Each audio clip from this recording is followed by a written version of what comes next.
Hello po, magandang araw sa inyong lahat. Ito po si Dong Gamad. Ito, maghahatid naman ako ng isang lutuing Pinoy. Ito ay ulam na hinumagatang isdang sinigang sa miso. Okay guys, ito yung ating, kung bago ka sa aking channel, huwag mo kakalimutan mag-subscribe para lagi kang bago o lagi kang updated sa mga bagong video na i-upload ko dito sa aking channel. Also like and share and hit the notification bell para sa ganun ay lagi kang updated sa aking mga bagong video na upload dito sa aking channel. Okay guys, ito na ang ating mga rekado para sa ating lulutuing ulam na sinigang sa miso. Lagyan natin ng shrimp cube. Kung meron kayong fish cube, fish broth cube, mas maganda guys. Ganon din, pares lang silang seafood. So ang gagamitin natin ay shrimp broth cube. Sibuyas, bawang, luya, paminta. Sunod tayong sili, green chili pepper, may konting bunga ng sampalok na sariwa. Tapos dadagdagan din natin ng pang-asim din na sinigang, sampalok sinigang mix. Kamatis.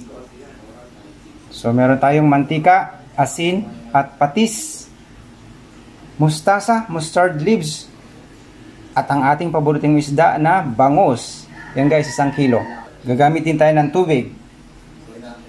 Okay, umpisa na natin ang pagluluto ng masarap na sinigang sa miso. Maglagay tayo ng mantika.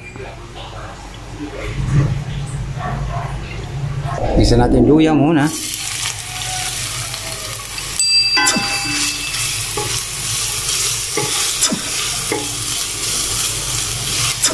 Sunod yung bawang.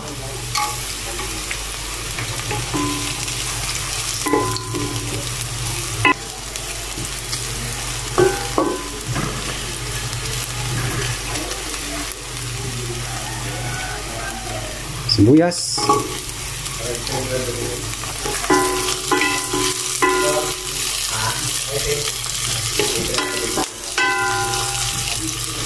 Then yung ating isda.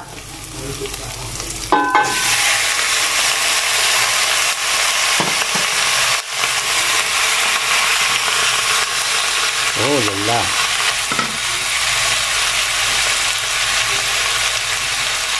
Lagyan ng water.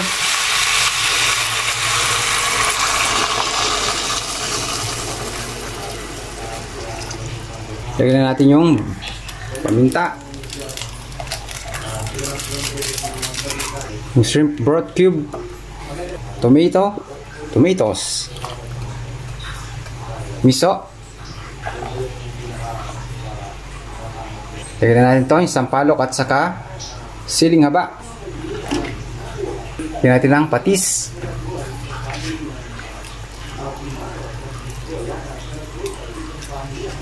Mamaya na tayo magdagdag ng asin kapag malapit na siya maluto.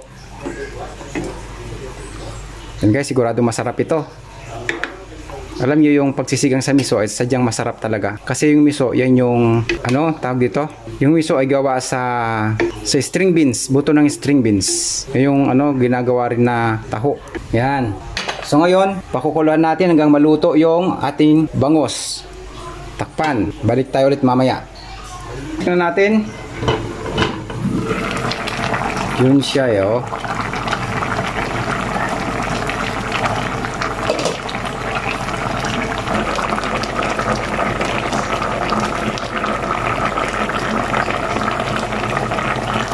Timpla natin.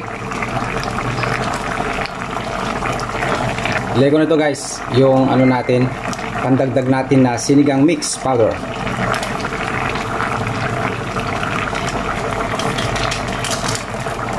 Konting asin.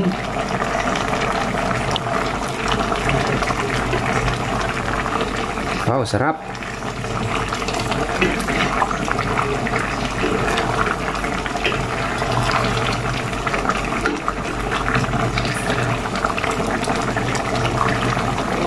Let's check the taste. Wow, sarap. Sarap ng asim niya guys. Since luto na guys yung ating isda, lagyan na natin yung ating mustasa. Yan, masarap, maraming gulay.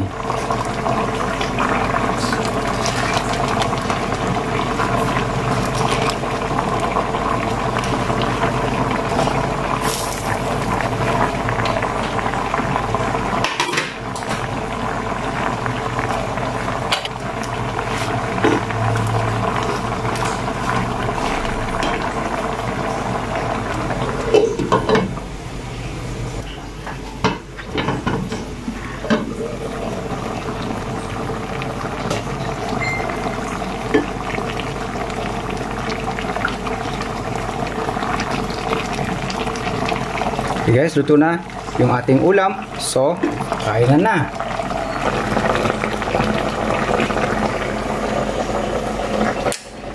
Okay, it's time to serve.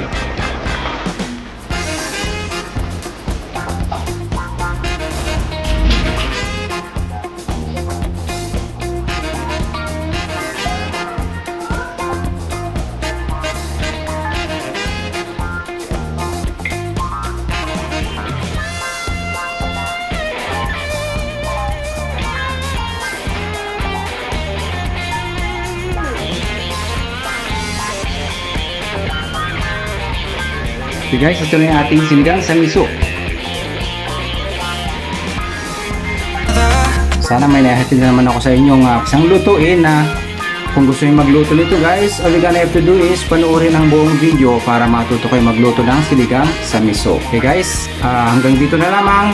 Huwag kakalimutan mag-subscribe, like and share, and also hit the notification bell para lagi kayong bago.